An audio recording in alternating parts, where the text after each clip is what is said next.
We have a number of reports from countries who are doing very detailed contact tracing. They're following asymptomatic cases, they're following contacts, and they're not finding secondary transmission onward. It's very rare.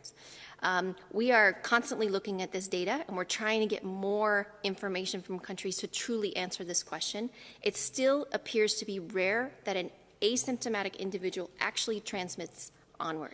But from the data we have, it still seems to be rare that an asymptomatic person actually transmits onward to a secondary individual. These tests are not 100% sensitive or specific. And I'm going to go over this over and over again. So if you have 1% of your population infected, and you have a test that's only 99% specific, that means that when you find a positive, 50% of the time it will be a real positive, and 50% of the time it won't be. And 50% of the time it will be a real positive, and 50% of the time it won't be. When you're in the middle of an outbreak, wearing a mask might make people feel a little bit better, and it might even block a droplet, but it's not providing the perfect protection that people think that it is. And often there are unintended consequences. People keep fiddling with the mask and they keep touching their face. There are other countries that if you had a pre-existing condition, and let's say the virus caused you to go to the ICU and then have a heart or kidney problem, some countries are recording that as a heart issue or a kidney issue and not a COVID-19 death. Right now, we're still recording it, and the great thing about having forms that come in and a form that has the ability to mark it as COVID-19 infection, the intent is right now that if someone dies with COVID-19, we are counting that. In China, millions are quarantined. Is that where we're headed here in the United States?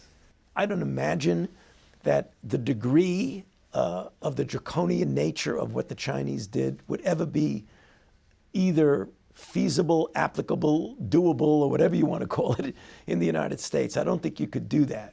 Healthy people are being warned against using face masks to protect themselves against the virus. As Justine Conway explains, experts fear incorrect use could lead to more infection.